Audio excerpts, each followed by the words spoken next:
There we go. Okay.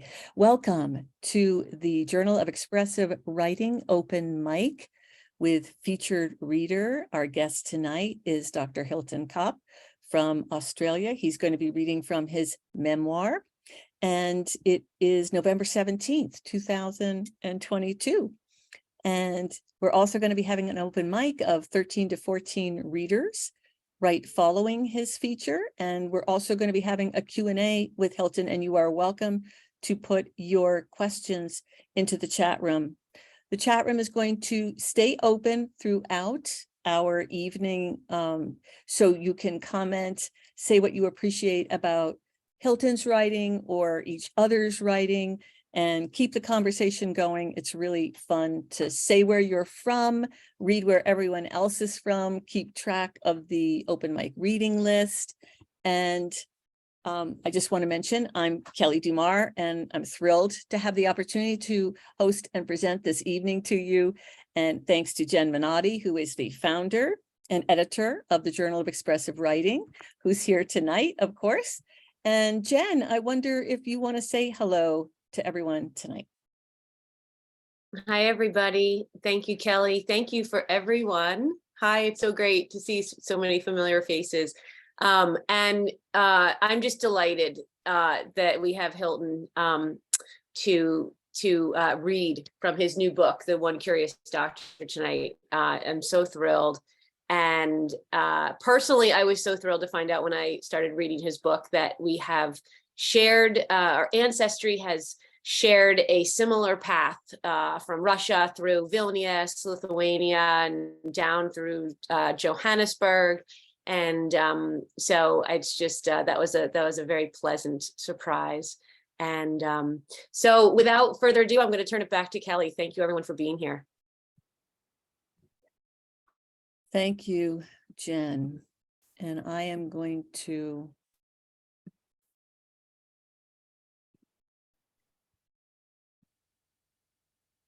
give Hilton a spotlight and introduce him. So I thought of a title for tonight: The Gift of PTSD, a reading and talk with Hilton Koppe, doctor, healer, patient, writer. I met Hilton through the Transformative Language Arts Network when he attended one of my How Pictures Heal workshops. And since then, I've had the pleasure of seeing his creative nonfiction and poetry expand and flourish through many drafts and publications. He's smart, compassionate, funny, and fascinating. His writing explores his roots as an immigrant to Australia from Europe, his practice as a country doctor for 30 years, his diagnosis of post-traumatic stress disorder in 2019, and his journey as he turns his capacity to heal toward caring for himself. So Hilton has just surprised the world, including me, by publishing his memoir, One Curious Doctor, a memoir of medicine, migration, and mortality. I'm thrilled to have him read from it tonight, and followed by a Q&A, and feel free to put your questions in the chat room. Hilton says One Curious Doctor was born out of my experiences working as a doctor in small town Australia. Some stories have their roots in my personal journey as a migrant growing up in 1960s Sydney, as the descendant of grandparents who were forced to escape Europe to survive, and as the son of parents who died prematurely from conditions that modern medicine, my professional domain, could not cure. In 2019, these worlds collided. I was diagnosed with post-traumatic stress disorder. I received this diagnosis both as a shock. This can't be happening to me. I'm a doctor, not a patient, and as a gift. Does this mean I actually get to rest now? Well, for a creative, humane, and perceptive man like Hilton, writing is exactly the kind of rest he truly needed for his own healing and ours. Those of us who've experienced the power of expressive writing know how necessary and healing the practice of writing is. In fact, Hilton facilitates reflective writing workshops for doctors and other health professionals with the goal of deepening their compassion, overcoming professional isolation, and reducing risk of burnout. His workshops have been adapted for people living with chronic and mental illnesses. Hilton has been invited to present his workshops all the way from Byron Writers Festival to Harvard Medical School. One Curious Doctor offers the reader an exceptional experience of honesty, vulnerability, insight, and transformation. Hilton, doctor turned patient turned writer, takes us on his momentous journey of a life awakened by the practice of medicine and the necessity of giving it up. Hilton has listened deeply to the human heart, his patients and his own. I highly recommend his beautifully crafted memoir. Welcome, Hilton. We're so glad to have you with us to read from your book tonight. Well, thank you so much, Kelly, for that overwhelming introduction, and to Jen and all the team for offering me an opportunity to share my voice, which with you all, which you can hear sounds a little different to some of your voices. It's really nice and exciting to be part of the session tonight. And Kelly, you mentioned that it's the 17th of November. It's actually the 18th of November where I am. I'm just going to start by doing what is traditional here, which is to acknowledge the custodians of the lands on which we're all meeting tonight. I'm sitting on Bundjalung land on the very east coast of Australia in a small village called Lennox Head. And I'd like to pay my respects to elders past, present, and emerging, and in particular, welcome any First Nations people who are joining us on the session today, tonight, this morning, wherever that you're sitting. I thought before I read, I'd just share a little bit of context where I live. So apart from where you can see the arrow on the map, this is an aerial photograph of the little village of Lennox Head. You can see the circle around our house. I can walk to the beach and the lake. This is how I got to work when I worked at Lennox Medical Centre as a family doctor. My preferred mode of transport past Lake Ainsworth, which is a freshwater lake. I often on the kayak in the morning as well. Along the beach, not too much traffic. It's not too bad way of getting to work. Few odd pedestrians on the way that I need to look out for. And that's the iconic Lennox headland, famous surfing break. And that's the clinic where I worked for 20 years. Not too much trouble finding parking when I got there. And this is the view out of the window from where I worked and cared for people in the community for over 20 years. So I just thought I'd set that little context for you all to, and really it's to highlight that despite that beautiful surrounding and a wonderful way of life, really, still things got challenging for me in 2019 when I was diagnosed with PTSD. It probably accumulated over a number of years. And the book, One Curious Doctor, is really an exploration of how did that happen to me? Out of all the doctors that I knew, I was probably the one who paid the most amount of attention to having a balanced life. Had lots of other interests. I shared my working life between clinical work and education, and yet still this happened to me. So what I thought I'd do is I'll read a little bit from the start of the book, which actually goes backwards. So the book starts with the diagnosis and then works backwards in the first chapter, which I've called the sum of the parts. And then just depending on how I'm going for time, we can pause for questions or I can read a little more. So Kelly, as I said to you before we started, if I'm going on too long or you want to have a break, just jump in. So I'll keep a rough eye on my timing as well. So yeah, starting with the beginning of One Curious Doctor, the first chapter, the sum of the parts. My doctor sits back and says with calm clarity, "You're done." Done? What do you mean done? You've got PTSD. Classic case, an accumulation of 40-something years in medicine, all that vicarious trauma. The only safe solution is to stop work. I take this in, the message my body has been giving me for months. We're one doctor short for a couple of weeks. Can I work until next Friday and then take some time off? No, you're done. You need to make the call. Before that, my doctor gives me the good news. Your brain scan is normal. Maybe it's the relief that I don't have a brain tumor, but when he asks how I'm feeling, it all comes tumbling out. Work is terrible. My patients are so complicated. 3 died on me last month. I agonize over who'll be next. They've infected my dreams. I dread going to work. I never used to be like this.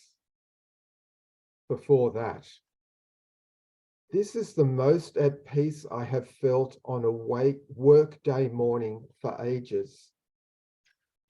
I feel safe. No one can get to me here. I'm lying in an MRI scanner. The scanner's drumming reverberates in my head. My eyes jolt open. If this feels comfortable, I'm in big trouble. Before that, I'm a patient in the emergency ward at the local hospital. Initial tests for a stroke are negative. The symptoms fade with this news. Before that, the right side of my face goes numb in the middle of a challenging conversation with one of my long-term patients. Before that, I'm terrified that I'm going to kill someone. I haven't killed anyone in 4 decades of doctoring. I'd never forgive myself if that happened. I ask the other doctors at the clinic if I can go off the emergency roster. I tell them about my increasing anxiety. My colleagues of the last 20 years decline this request. Before that, Joe is my 3rd patient to die this month. I met Joe while he was still a strong, active man. Then dementia hit. The last time I saw him, he looked so much smaller. Lying unresponsive in a nursing home bed can do that to a man. Before that, my neck pain is getting worse. None of the treatments are helping. It wakes me 20 or 30 times every night. When the pain is at its worst, life feels unbearable.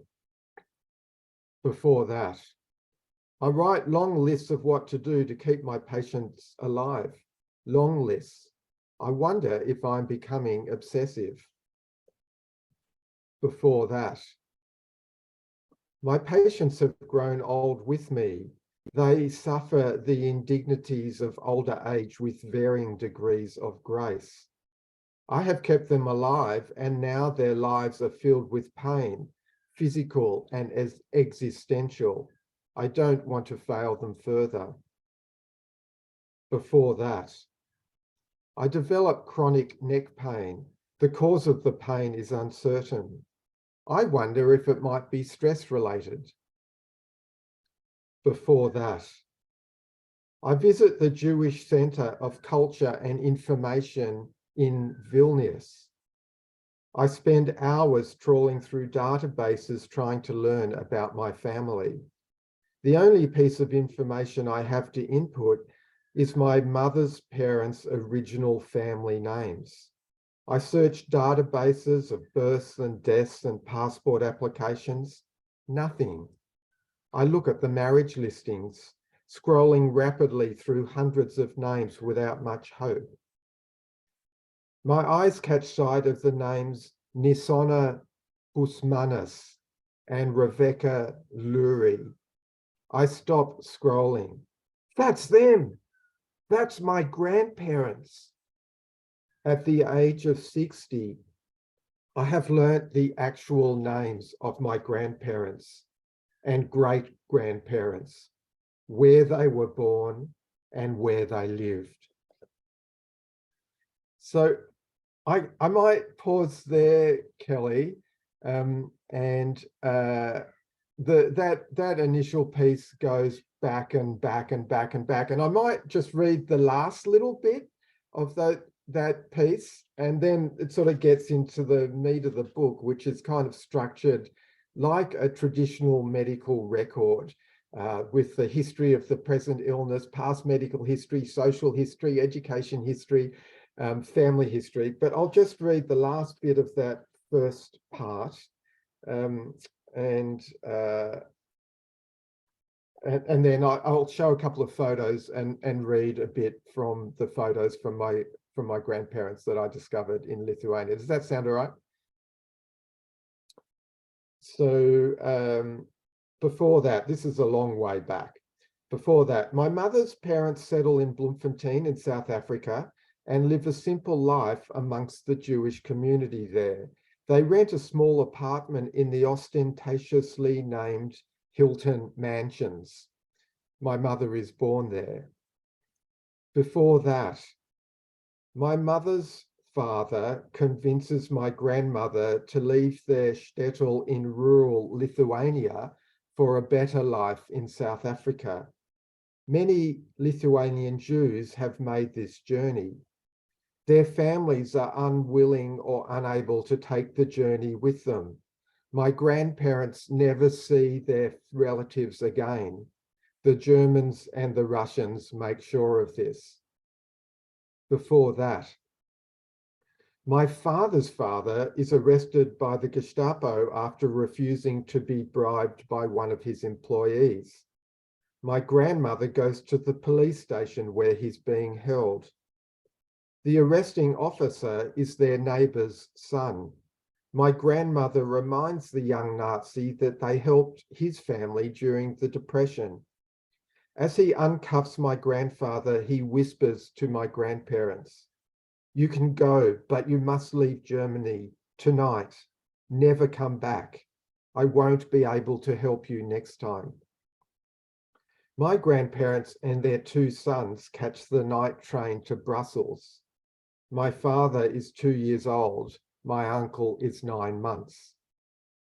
Before that, my father's father dreams of becoming a doctor. His dreams are snuffed out by chronic dysentery, a souvenir from the trenches of Eastern Europe, and by the Depression. Before that, my mother's father is conscripted into the Russian army.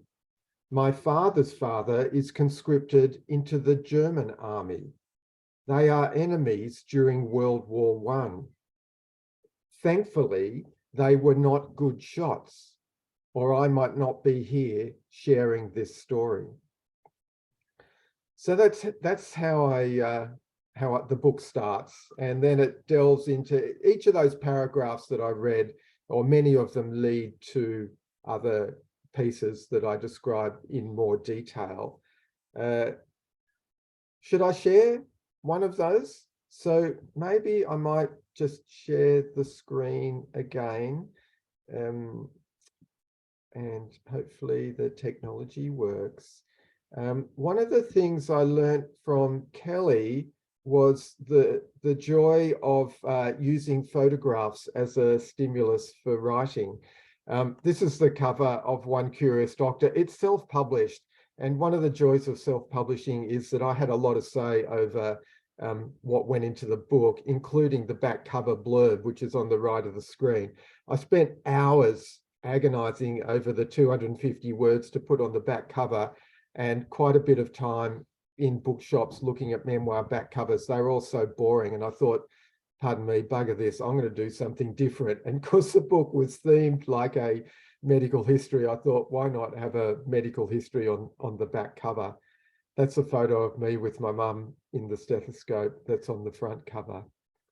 But this is a photo of my grandparents in Lithuania. So this is their wedding.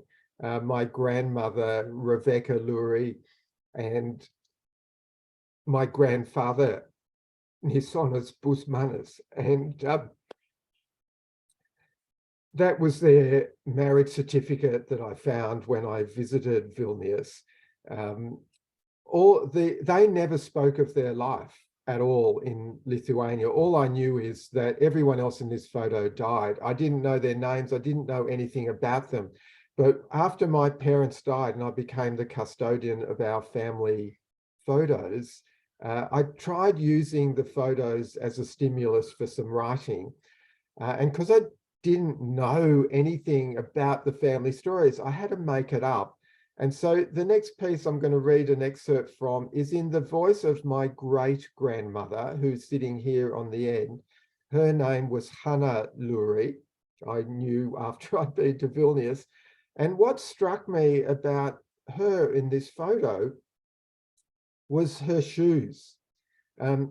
Kelly taught me about looking for detail in photos. And what I noticed about her shoes were that, first of all, they were not very fancy. And second of all, they were not touching the ground. And I wondered what that might be like for her, particularly compared to my grandfather's sisters who had pearls and like a short dress. I don't know if you can see that very well. But anyway, I'm going to read a piece from in the voice, I'll just read an excerpt in the voice of my great-grandmother, who I never met, who writing in this way helped me to fall in love with relatives that I never knew. Last month, we married off our middle daughter, Rebecca, to Nisonas Usmanis. Today, the wedding photo arrived. For me, it's my first time in a photo. Looking at the photo now brings back much sadness from Rebecca's wedding day and so many questions. A wedding is supposed to be a day of joy, a benchung, a blessing, isn't it? Why then there is no joy in our eyes? The photographer told us not to smile because that's the way for a photo. But we look like we're at a funeral. I think this is because of what we soon are going to lose. How will we manage with Rebecca? After she is gone, who will take her load?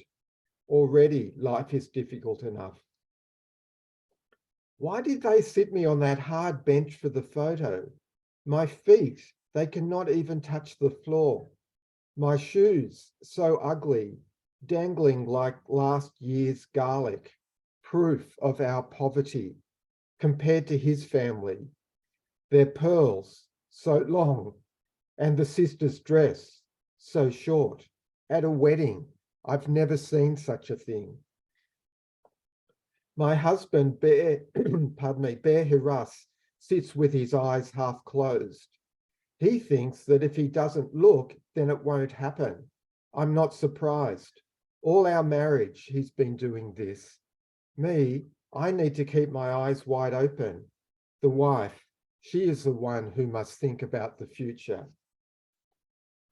Nisonis's mother, Sienna, looks like she has mental problems.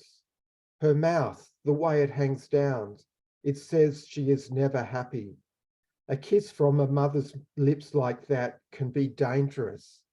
I pray that Nisonos has not been touched by the melancholy.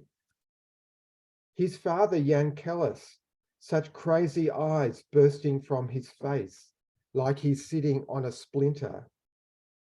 I think Nisonos has his father's eyes, not his mother's mouth.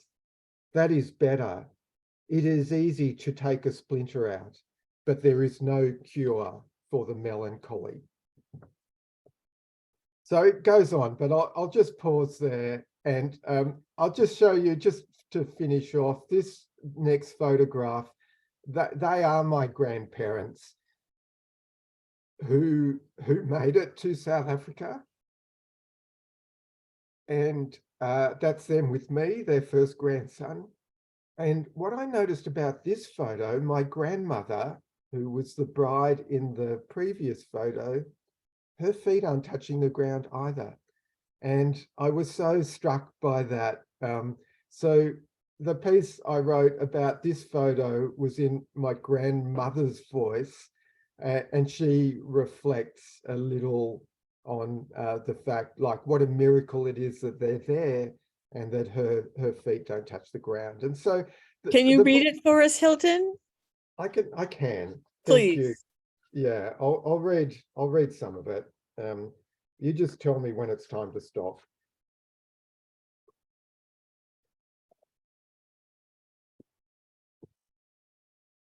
It's taken 30 years, but finally my Mama Hannah's wish for us has come true.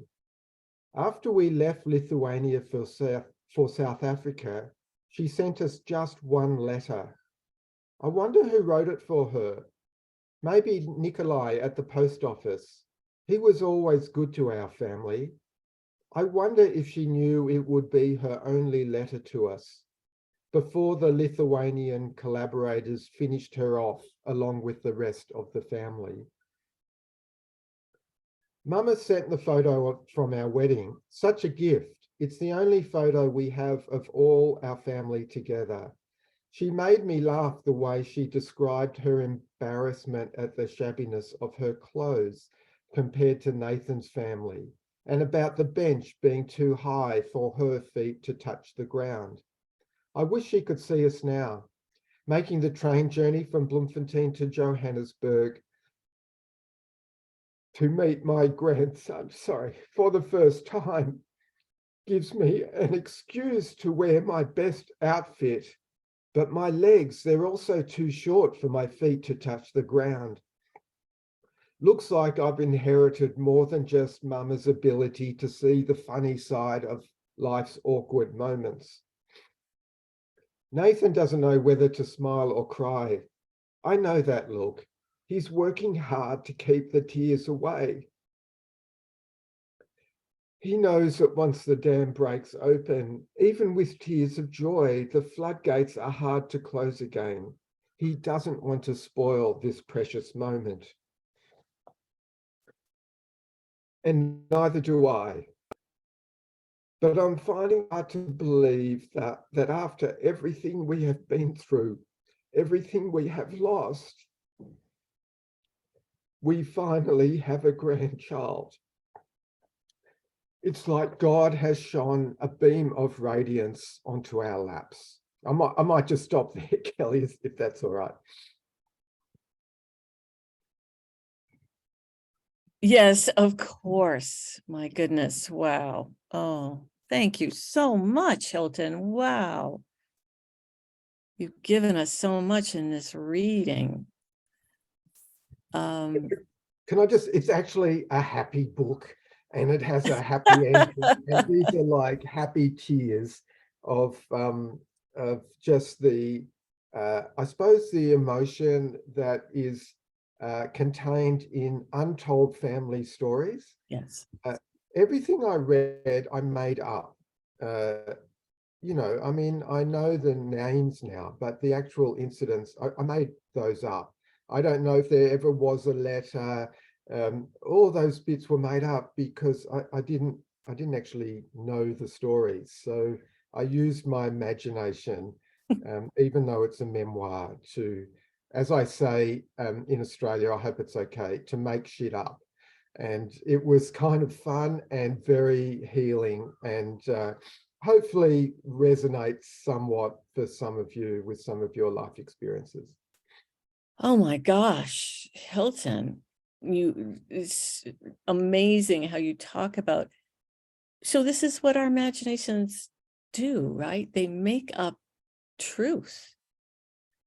This was stunning. I mean, I have to, I knew you said you were making these up. And of course, I was there when you generated some of the writing, or the early draft, but I have to say, everything about them, I suspended all my disbelief. They just felt, oh, yes, these letters, this is exactly what happened. They felt so beautifully written. Let's see, Catherine Streisand says stunning writing. Other people have really agreed, Hilton.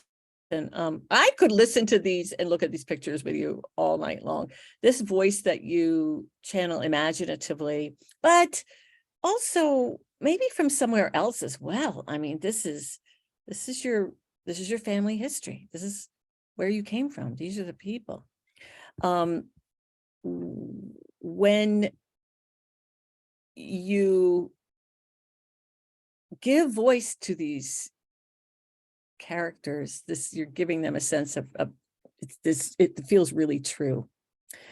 Please put any questions you have for Hilton in the chat room, and we'll be glad to pick them up. I know Hector asked you a question. I do also appreciate and understand you're sort of talking about the happy joy. There's something that this book seems to be fulfilling you at the core. It seems to just really be answering some really deep and profound need.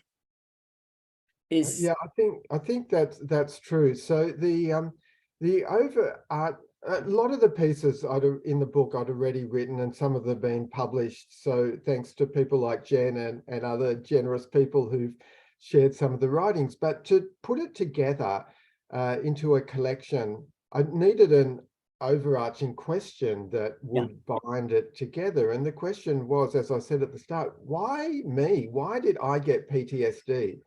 And so I don't know the answer to that, but it includes narratives of my relationships with my patients, stories about, as Kelly said in the introduction, being a migrant, my parents getting sick, and then these family history stories, was really to try to work out in my own mind the answer to the question, why did this happen to me?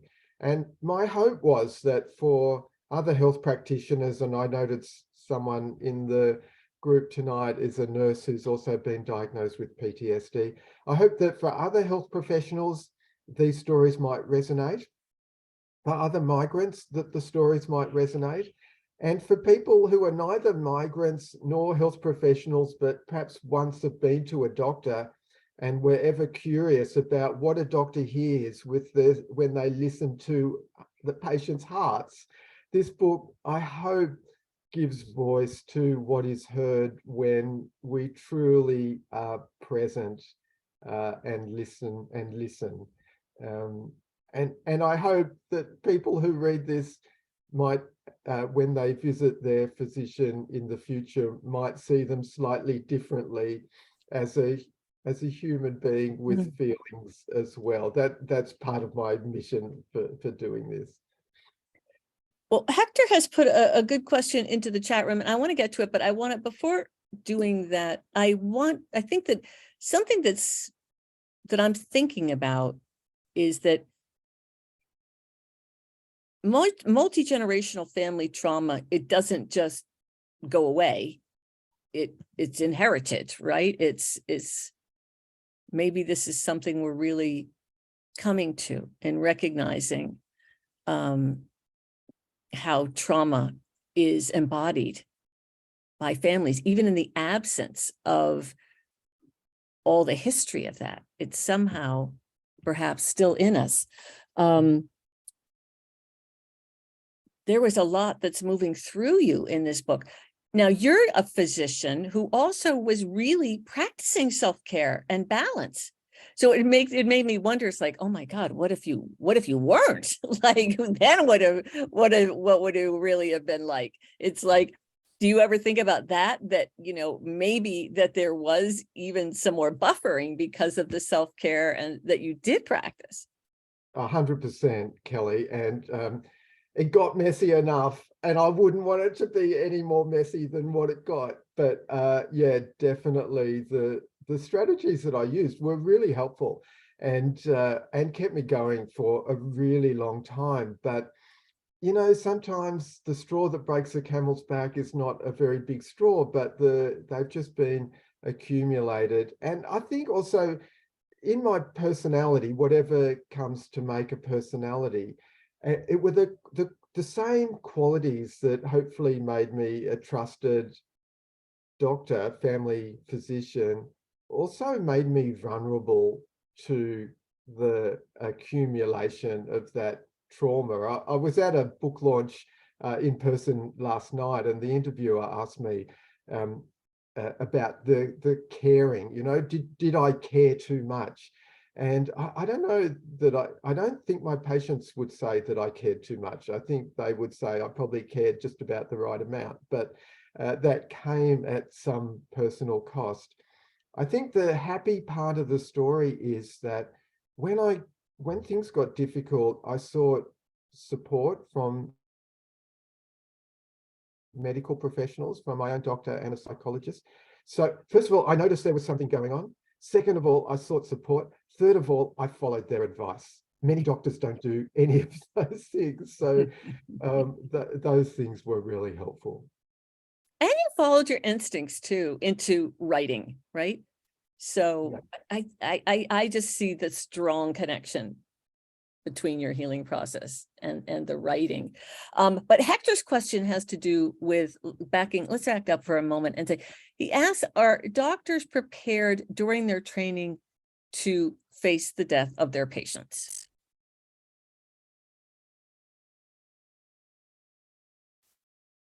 Sorry, you just froze. I missed part of that question. Sorry. Okay. So are doctors prepared in their training for the death of their patients?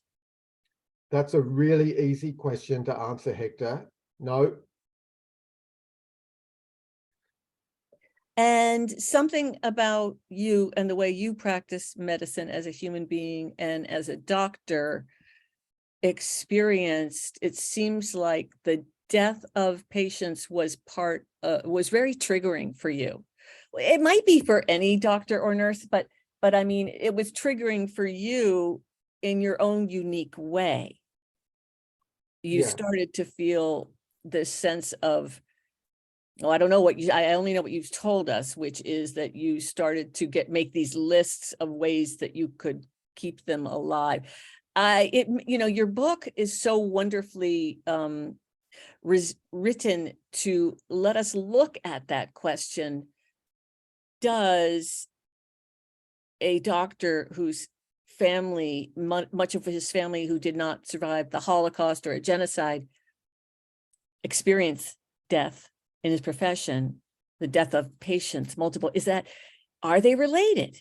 This seems to really come to the surface in the way you've shaped your story for us.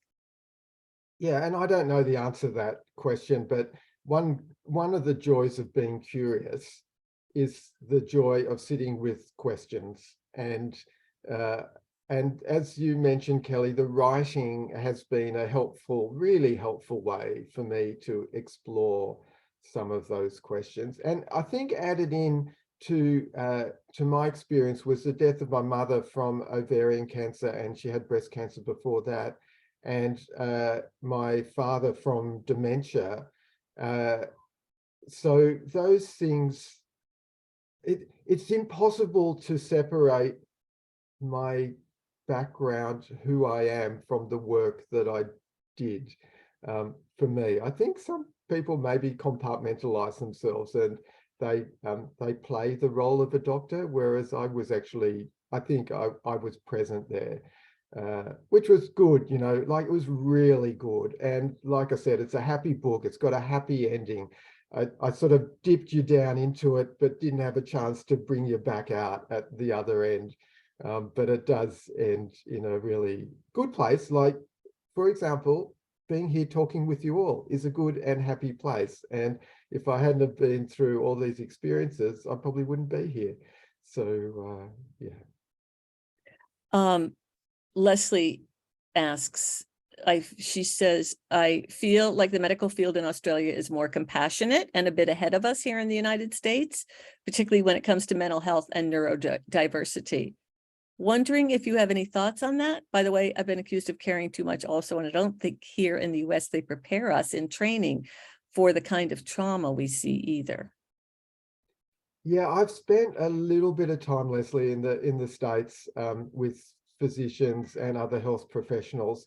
It is a harsher system in some ways, and I think the way insurance is set up is a real barrier to kind and caring clinicians offering the best possible care.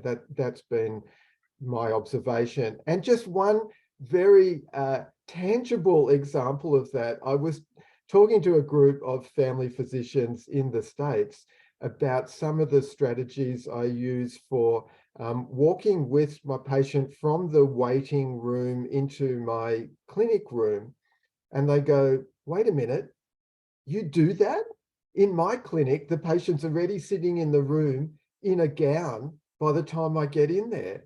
And then this person said, and now I'm trying to imagine what it might be like to be a patient and actually have my clothes on and walk with the doctor to the room together. And so that was a very tangible example of a systemic difference between how we practice here and how you practice there. Beautiful example. So this project has been a way of you saying yes, yes, yes, yes, yes to your own stories and your own storytelling.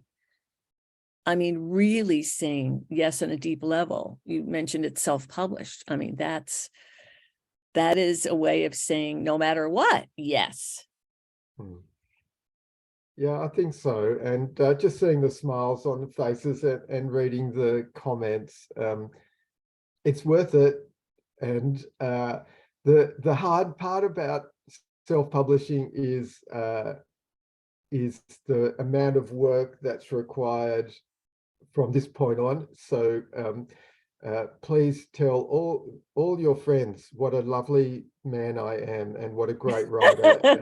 Go and buy this bloody book, for God's sake. It's available on my website. I'll put those. No, we'll put that in. Don't worry. Okay, We're that's our job. We are putting that in, Hilton. And yeah.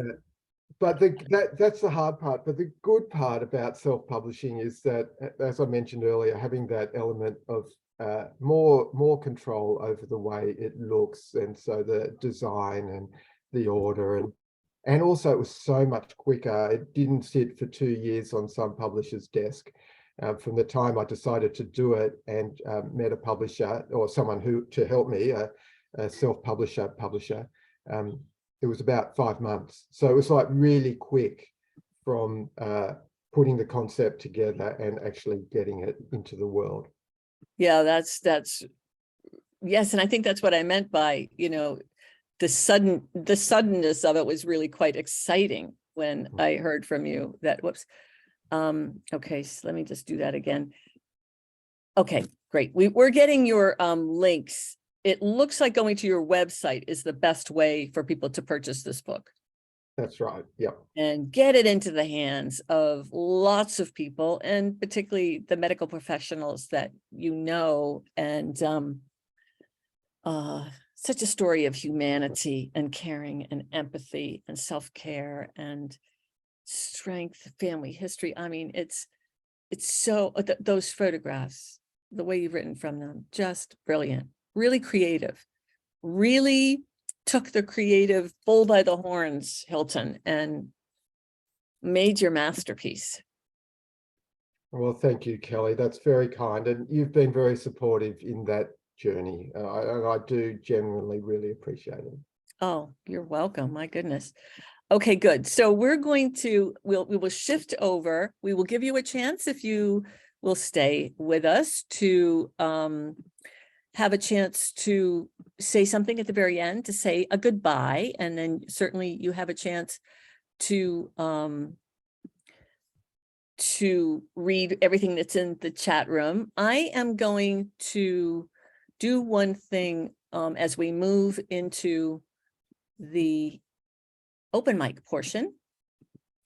I'm a little bit out of order tonight because I'm in Phoenix, not in Boston. So I'm doing things a little differently tonight, but I do like to read a poem that centers us and brings us together in community in this beautiful open mic and journal expressive writing community. And I've read this poem before here, but because I'm in Arizona and Alberto Rios is a former poet laureate of Arizona, and also because it's Thanksgiving next week in our country, Hilton, I wanted to read by Alberto Rios, When Giving is All We Have.